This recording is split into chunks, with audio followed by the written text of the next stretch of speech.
As always, we encourage you to like, comment, and subscribe.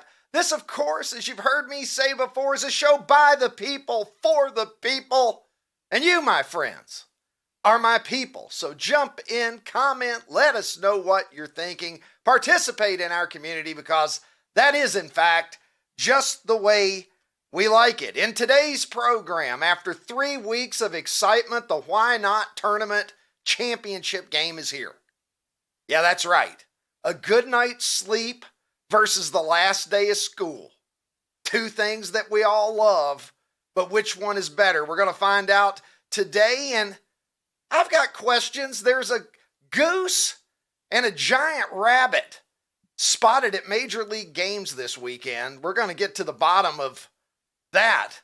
It's like Animal Planet here on this show today, but we'll begin by talking about the NCAA tournament, which is winding down to its conclusion. UConn women claim their first championship since 2016 yesterday, and tonight it'll be Florida and Houston, each trying to grab the brass ring and win an NCAA championship on the men's side. Florida dispatching Auburn this weekend, and Cooper, Flagg, and Duke, well, depending upon who you ask, maybe they choked that one away. We're going to ask my guest today. The one thing that I'm certain of is that every time Duke loses, an angel gets his wings.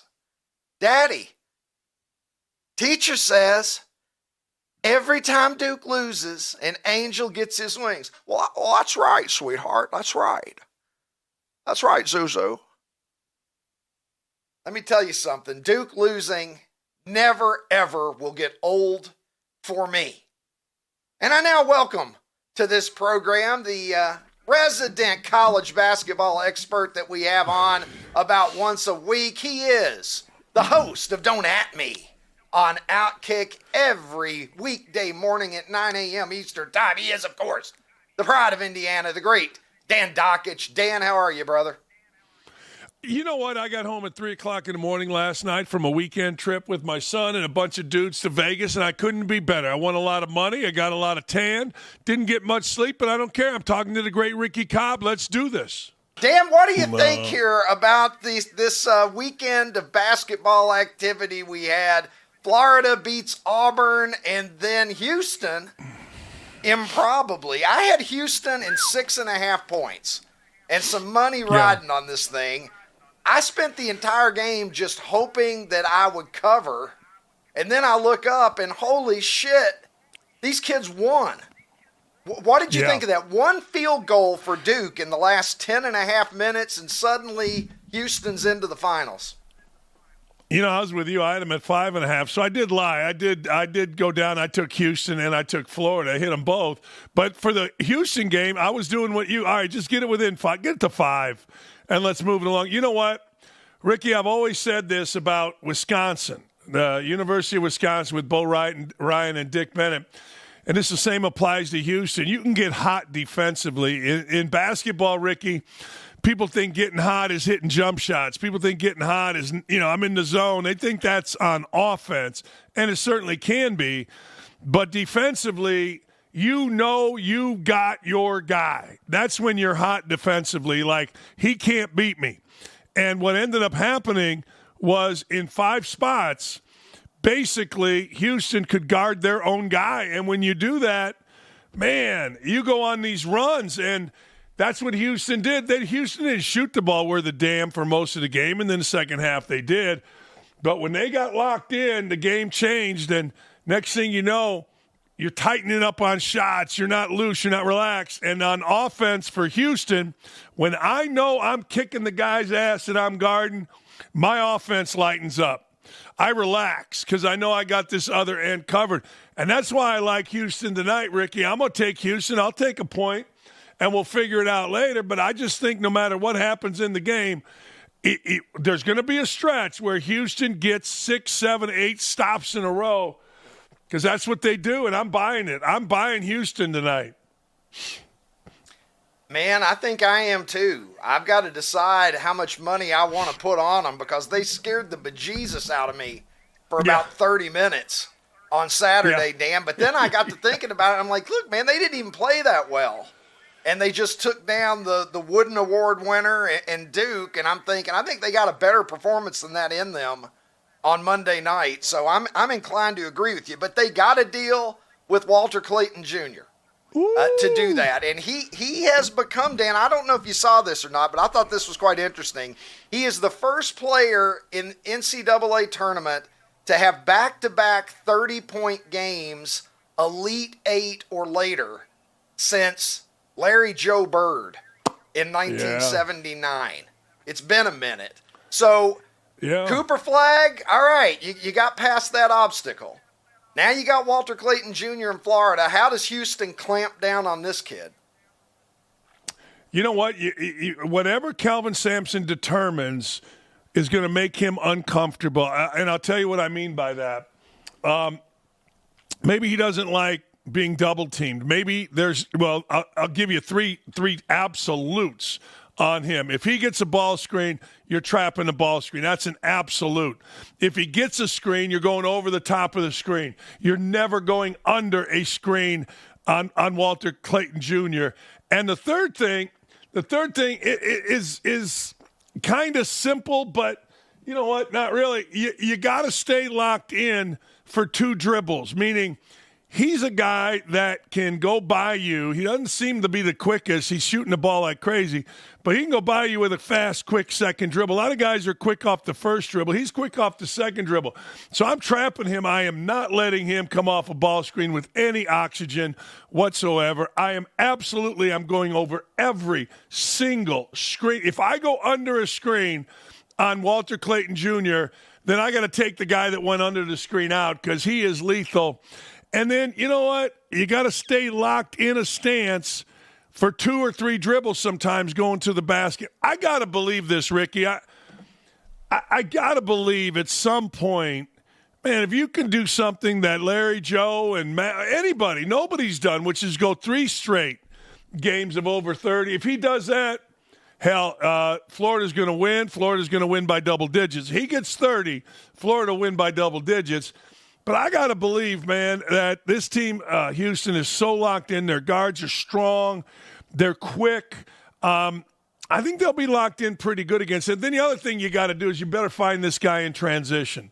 Like, I don't care. You got to find him. I know everybody, back in the day, you run back to the rim and you take away the rim. Hell, I'd almost think, okay, first guy back, take away the rim. Second guy, don't worry about the ball. Find Walter Clayton Jr. because he's gonna get it. And then on how about this? Watch this tonight also. I'm giving you gold here, Ricky. Watch this tonight. Shot goes up for Florida. The guy guarding Walter Clayton Jr. cannot leave to go get a rebound. He has to stay with Walter Clayton Jr. on the defensive rebound. Because when Florida gets an offensive rebound, yes, sometimes they'll lay it in, but they always look out, or most times they look out, and Walter Clayton Jr. gets easy step-in threes off of offensive rebound kickouts. You cannot leave him when the shot goes up and you're playing defense on him. Those 4 things, and then Sampson will figure out who to switch him to, who's a good matchup, who's a bad matchup. But those 3 things are non-negotiable. Dan, great shit there. I want to ask you real quickly, going back to Cooper Flagg. What did you think of Flagg's performance? Because he's the most analyzed, scrutinized player in college basketball. Everybody wanted to see how this kid was going to perform on the big stage. We all know it's his only year of college ball. This was the bite at the apple that he had to win one. 27 points. He looked quite good for large stretches of the game, but again, 1 field goal in the last 10 minutes for Duke. They blow a 16-point lead. What are your thoughts on the kid's performance on Saturday night? Well, I thought he's terrific. I did, Ricky. And I get it. I saw that idiot Skip Bayless talk about he doesn't know if he has the clutch gene because he missed a jump shot. Shut up. What they did to Cooper Flagg is what they're going to try to do tonight to Walter Clayton Jr. You get 27 points as a freshman. Now, remember this. This is the oldest college basketball has been since the 70s and 80s. You got an average age of 23.2 years for Auburn. You've got guys in a fifth, sixth, sometimes seventh year with the COVID year. And here he is as an 18-year-old going into the biggest stage and dropping 27. And really nobody gave him any help. I mean, who gave him any help? I mean, honest to God, you're not beating Calvin Sampson. And you'll see this tonight. You're not beating Calvin Sampson with one guy. I talk about Clayton Jr., but other guys are going to have to play. I think he's terrific. I think he's great. Anybody that wants to criticize him for missing a jump shot like that fool Bayless did about the clutch team, you can suck it. That dude can ball big time. He's going to be the first pick in the draft. He's going to win NBA championships, MVPs. He's not going to come back, but boy, would it be fun if he did, to see if he could, do that thing a lot of guys do. And I'm thinking about Freddie Brown back in 84, throwing the ball away in 85, winning a championship at Georgetown, if he can come back. But I expect him to go. I think the kid's great. I think everything about him is great. Hey, somebody give him a little help. Duke's paying a lot of money for that team they got. How about some of you other guys give the man a little bit of help? Yeah, absolutely. And Skip Bayless, the clutch gene. Here we go, Cooper. Yeah. This is what you're going to hear for the rest of Skip Bayless's life every year that you don't win an NBA championship. From one number one pick to another, Paige Bueckers and UConn takes it home yesterday, just absolutely steamrolling Dawn Staley in South Carolina. This is Gino's first championship since 2016, which is, that's like a 100-year wait for them there with that program. His 12th, Bueckers gets one. What do you think about that performance that UConn put on, just absolutely torching the Gamecocks? Yeah, you don't see that very often, do you? I mean, we saw it with UNLV and Duke 100 years ago in men's basketball, but you really don't see it. Good for Paige Bueckers, man. She's been one of the great players in college basketball. I think she was Player of the Year as a freshman, and went through some injuries, some other stuff. Look, I watch those teams come out, and I watch them start playing. I'm like, wait a second, how the hell did we not bet on UConn -5 or whatever it was? That's stupid. But Gino Auriemma got his 12. You said it, right? Hasn't won one since 16. That program sucks. It was slipping. What's he doing? But, I thought it was dominant. I thought the whole thing, they're going to have some girls coming back. It's going to be, probably a repeat. I don't know, depending on who goes where, that kind of thing with the portal. No different than men's basketball. Dawn Staley got her ass kicked. And you know what? That happens. I mean, still, you get to the national championship game. South Carolina got nothing to be upset about. Hey, you get beat. What are you going to do? Congrats. 350 other teams would like to have been in your position. And Dawn Staley's proved herself to be a great coach. But Bueckers and that team, I saw where Gino said, hey, look, I didn't even know if we're going to make the tournament. Like, what? What are you talking about? Well, not only did they make the tournament, they beat everyone's ass, and Paige Bueckers goes out as a champ, and rightfully so. We saw that graphic a second ago. Here's one that's a mind blower. UConn, men and women combined, we're a quarter of the way, into this century now. They've won 32% of the basketball championships between the two programs. Pretty unreal. What do you think about Paige Bueckers in terms of the pro career? We know that she's a talent. We know she's going to go into that league and make an impact. But is she going to make the impact from the off-the-court personality standpoint? I keep saying, Caitlin Clark, we got to get reinforcements for Caitlin Clark here. This Angel Reese feud is only going to go so far before we're all sick of it. And Angel Reese really isn't the same caliber of player. Bueckers, has an interesting game. She's got a vibe to her. She's got a certain charisma. Is she going to be the next big star in the WNBA?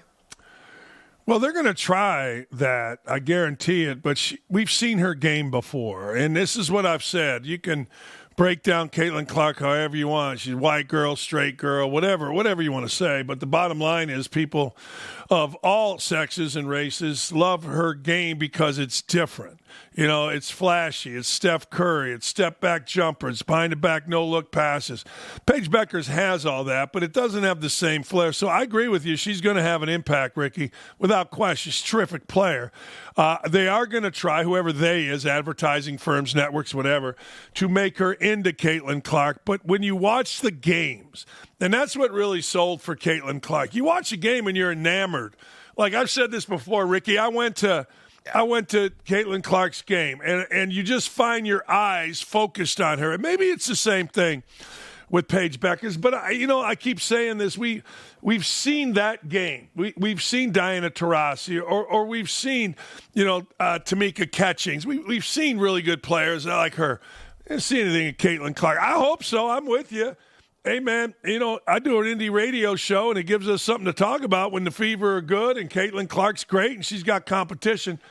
But, you caught lightning in a bottle with Caitlin Clark. I don't know if you can do it 2 years in a row. Yeah, she just passed the eye test.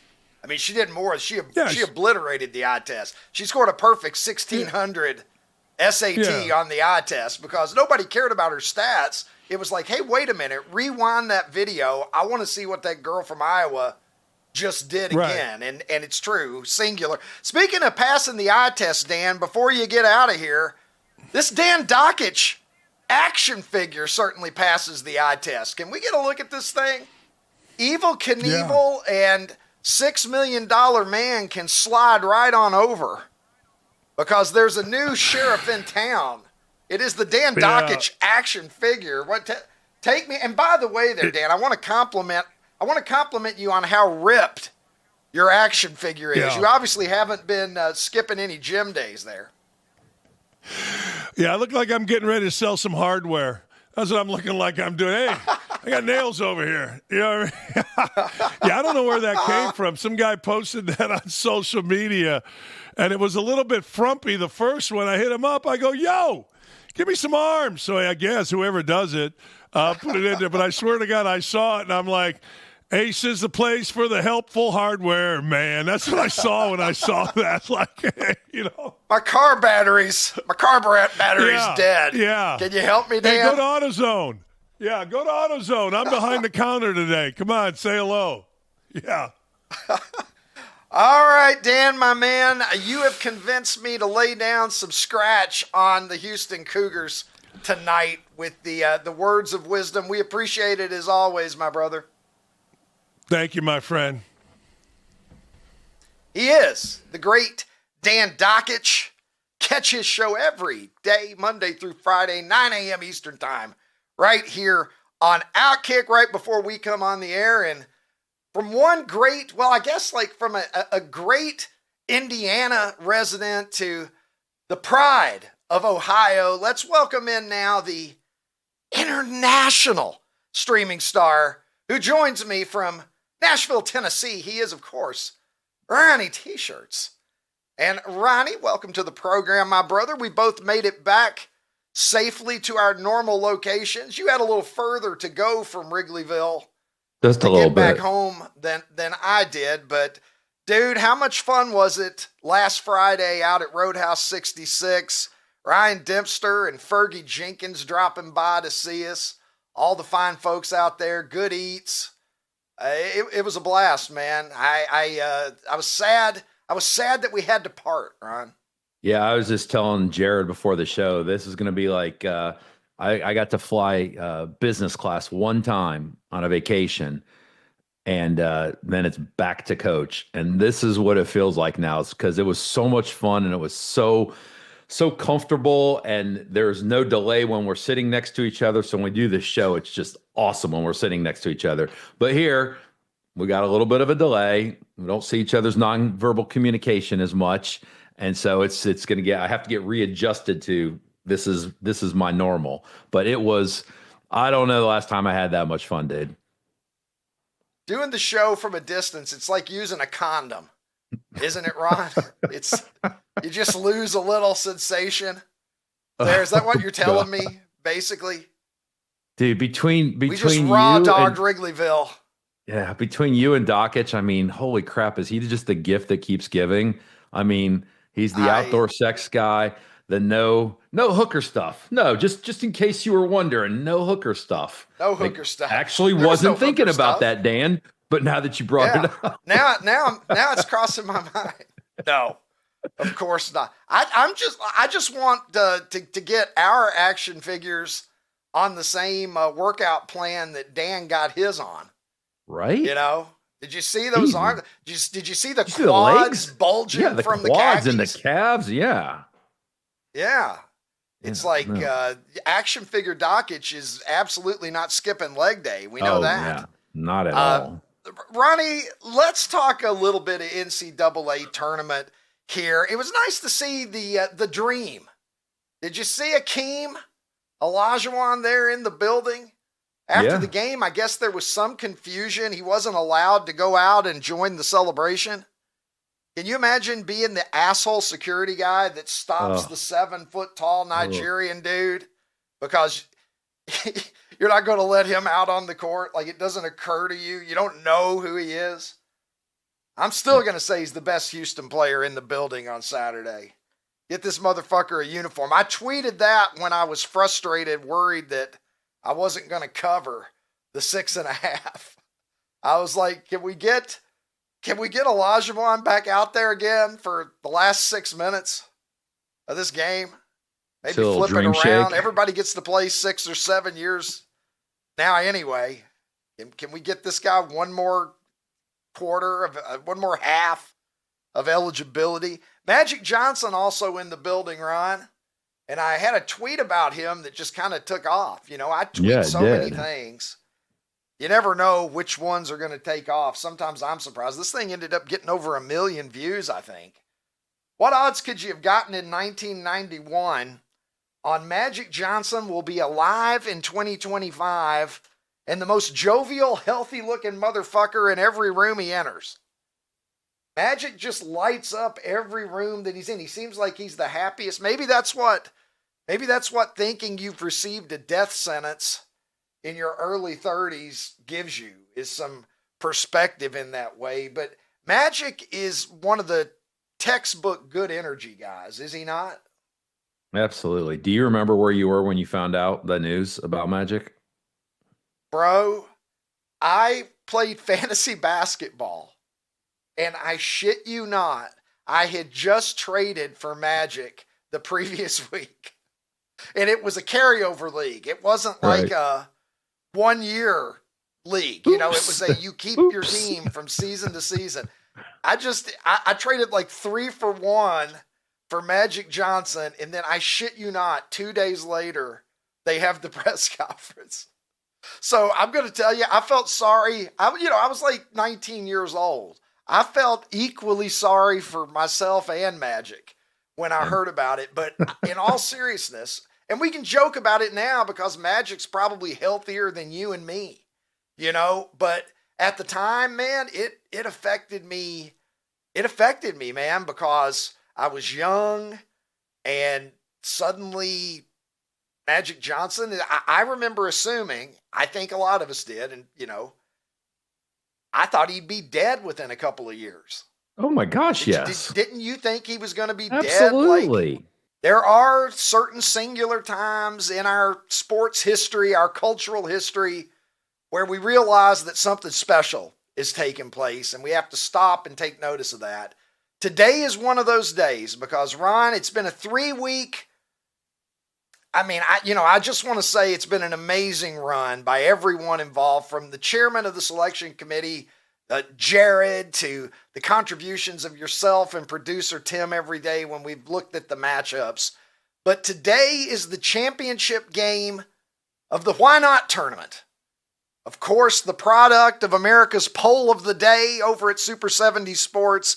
We put it together for you, 32 of the best things. I believe we had 28 or 29 weekly Why Not champions, 3 or 4 at-large bids. There is the bracket. This is how we got here. The road to today. We don't have a San Antonio. I don't know. It's the road to Chicago and Nashville and wherever the hell Tim and Jared are right now.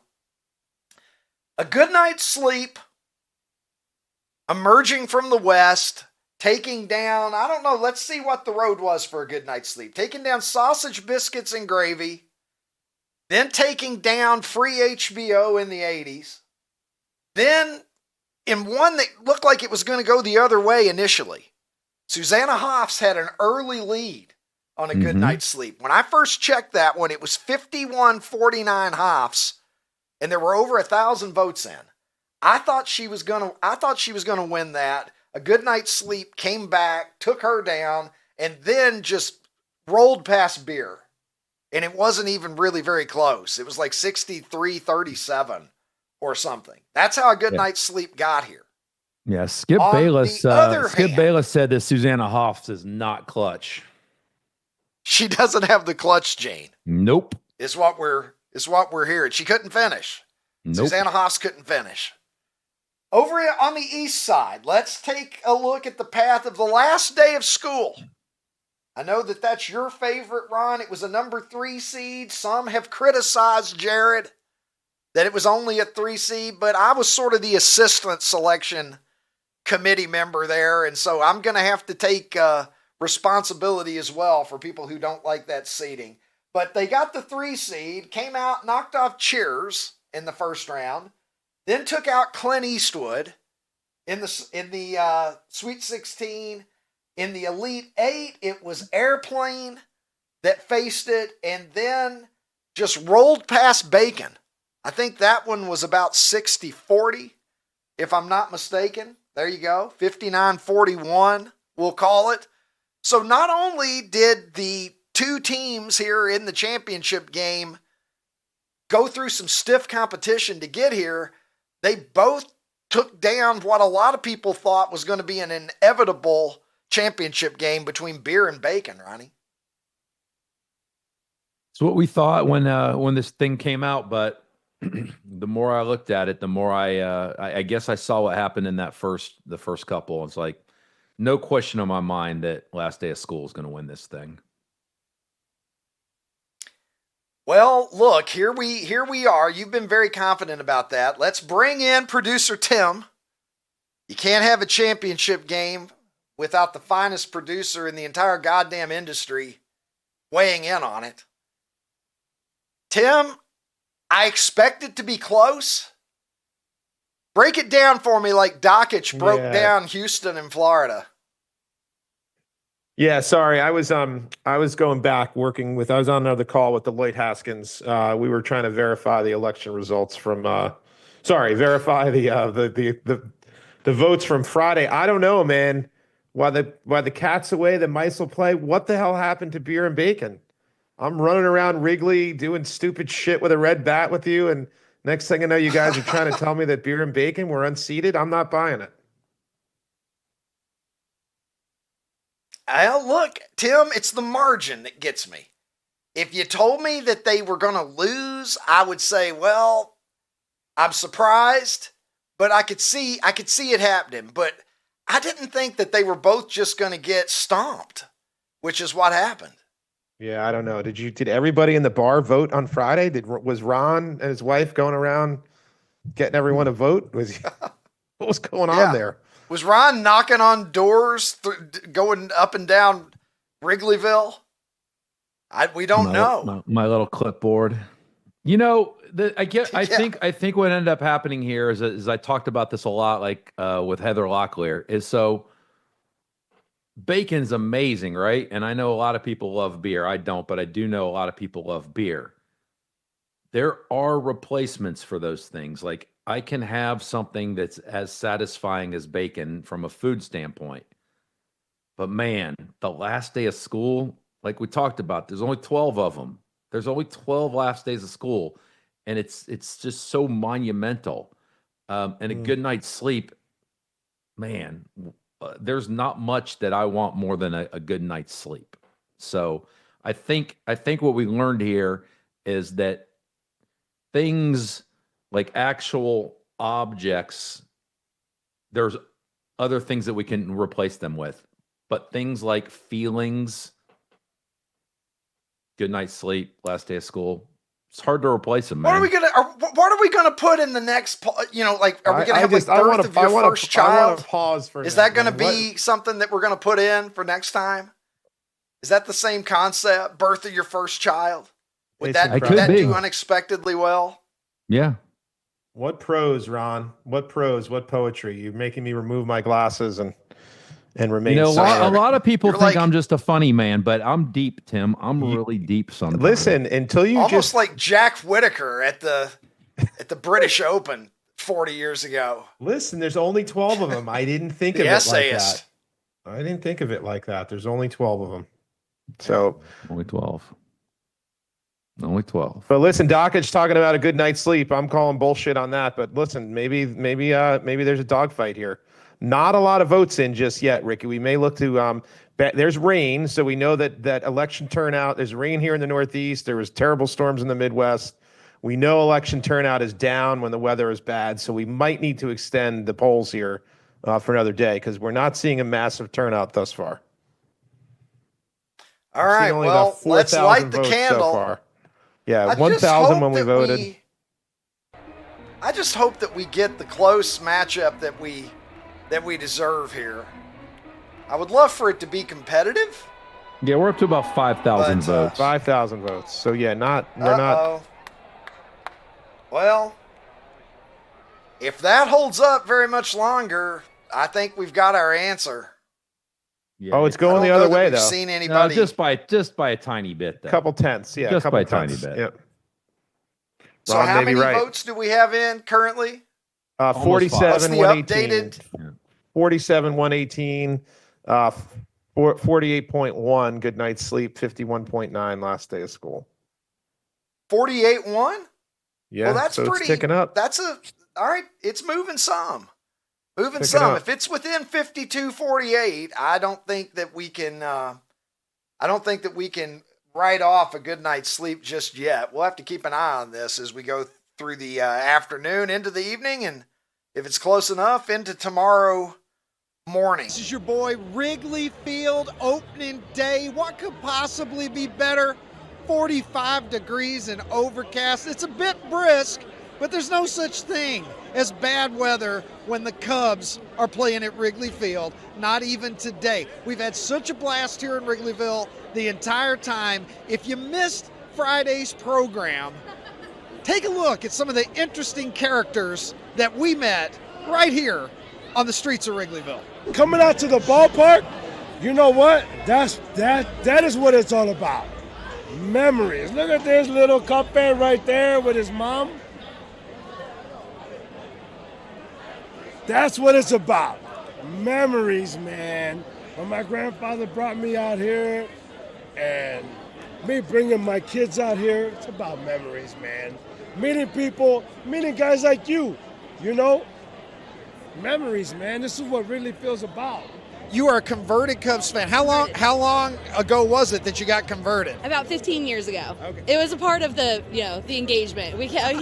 My mother-in-law probably would have objected the wedding had I not become a Cubs fan. So was that an easy transition for you to make? it was an easy transition. It was. It was pretty brutal being a Braves fan. So I didn't mind coming over. All right. Well, shout out to your husband out there evangelizing on behalf of the Chicago Cubs. And look, and now producing the next generation. What do you think of the Torpedo bats? It's crazy to me. It changed everything, making everything easier for the hitter and harder for the pitcher. So we look like we're about the same age, roughly in that ballpark. I assume that you played some wiffle ball in your day. Oh yeah. We're going to let you have that yellow bat right there. All right. Take a couple of rips, maybe crank one right here next to Wrigley Field. I don't know what kind of arm Ron has, the big right-hander from Columbus, Ohio. Ronnie looking to rack one up. The Bartolo Colon of his era. Okay, now, fortunately, much like the Yankees have discovered, there is an alternative. And I hold it in my hand. There it is. You are going to swing the red Torpedo bat. Anthony Volpe is not hitting a home run on every single at bat. Just most of them. Oh, look at that. It is out of here. That is gone. Up top, my man.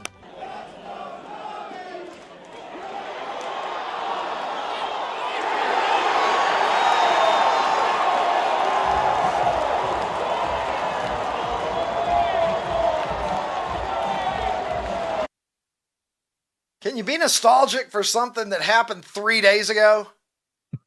Because I'm feeling a little bit of nostalgia for the day that we had there. It was great stuff. Fergie Jenkins singing Take Me Out to the Ball Game along with Lee Smith, Ryan Sandberg, and Billy Williams, a quartet of Cubs Hall of Famers. There's Fergie. There are all the guys. Andre Dawson there as well. I mean, look at that. 5 Cubs legends right there. Cooperstown greatness. And, of course, it was a thrill to have Fergie on the program on Friday as well. Fergie got there, I don't know. Fergie got there probably 20 or 25 minutes before the show went on the air. And I'm sitting there. Ronnie and I are sitting there just chatting with Fergie Jenkins like that's a regular thing that ordinary guys ever get to do, Ronnie. How fucking cool was that? Yeah, man, I love talking to him about just what life was like when he was playing, living in Chicago, playing day games. Like we talked about that he had the life of like a regular working guy, right? Like he told me he'd get up, he'd get to the stadium about 8:30, and then, they'd warm up, they'd play a game, and then he'd be home by, 5, 6 o'clock. And him and his wife would go to dinner, go see shows. Like, yeah, it was pretty interesting talking to him. It was a different world in those days, Ron, almost like the world that existed before the torpedo bat. How did you feel about our field testing there? You were our official torpedo bat pitcher, testing out everything based upon what you saw with the torpedo bat outside of Wrigley Field. I don't know. Did we draw any conclusions here to give to the commissioner? Because I'm going to tell you, Rob Manfred has spoken out about this. He says, I believe that issues like the torpedo bat and the debate around it demonstrate the fact that baseball still occupies a unique place in our culture because people get into a complete frenzy over something that's really nothing at the end of the day. The bats comply with the rules.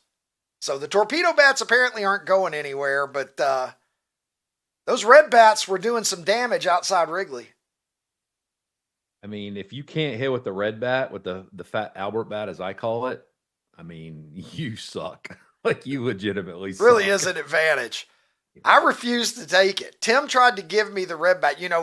I finally got my turn, right? We've watched everybody else hit, and I get in there, and I'm like, all right, here we go. First one, swing and a miss. And I'm using the yellow bat, right? I'm using the classic wiffle ball bat. Still think of myself as a, pretty good wiffle ball hitter in my mind anyway. Second one, I kind of just pop it up, foul it off. And then the third one's coming, and I'm thinking to myself, like, please, God, just don't strike out.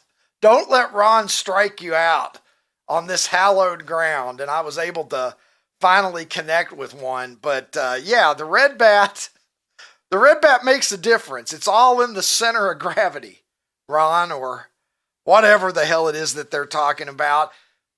Okay, here we go. Ron, I don't know if you are aware. It's like animals at the ballpark. As I was talking about at the top of the show, there is a goose that has set up shop at Wrigley Field, just right out there in the outfield. Take a look at this. Best seat in the house, right there. Didn't need a credential or anything. Just right out there in the outfield, enjoying some baseball. Now, they've actually closed the seats off around this goose. Ron, the goose has squatted on that area. Is it a mama goose about to have little Wrigley Field goose babies? Oh my God, look at that. Can you imagine, like, there's going to be geese, their birthplace is Wrigley Field, so they've cleared her some space. Now, that's one famous animal attending Major League Baseball games this year. I've got another one for you. I want you to meet Alex the Great. That's his name. He's a 28-pound therapy rabbit who is out at Giants games periodically. His owners, the owners bring Alex out to Giants games where they walk him around and people are free to come up and pet him and enjoy a moment of I mean, he has his own logo. softness there. He has his own logo. Yes, apparently he does. Alex the Great. He's been going to Giants games, I think, since shortly after COVID, 2021, I believe. He's been going since then. He's been to more major league games this decade than you've been to in your life, Ron, would be my guess. He wears a cap. He's enormous. I feel like this is a money-making stunt for this guy. It's a money-making Well, stunt for this guy. He's going to start selling Alex the Great merch. Like, anybody can say, hey, therapy. Respect the hustle. Yeah, respect the hustle is all I got to say. Yeah, it's my therapy rabbit. Come on. You're gonna be the guy who shits on the adorable therapy rabbit. Are you sure you want to be that guy today, Ron? I'm okay with it. I'm okay with it. Therapy rabbit. He's got a logo, Ricky. You probably wouldn't even be in favor of him having Trix cereal, Ron. You would tell him that he was a silly rabbit and that Trix are for kids and to get the fuck out of your house. Get the fuck out of my kitchen. Everybody knows that. Silly therapy rabbit. By God, you got no time for it. The Cubs broke out their new alternate blue unis yesterday for the first time, Ron. Take a look at this. Or was it Saturday? Saturday's game that they broke these out, I believe. Yeah, my bad. Look, there's a lot to like here. First thing I don't like is that the fucking patch. I still don't like the ads on jerseys. Like, you're not making enough fucking money from everything else, Major League Baseball, that we got to, like, make these guys look like NASCAR drivers. What is this? Is that Motorola? What is that the fucking logo for? Fuck you, Motorola. I'll never use your products again, ever. How about that? Okay, now, I will say I like these a lot, but they make me think of the Montreal Expos. I was just going to say, they make you think of the Expos.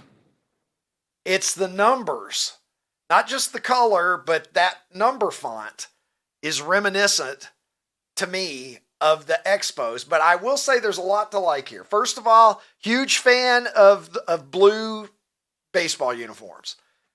Used to be road uniforms, right? The Royals, the Cardinals, the Twins.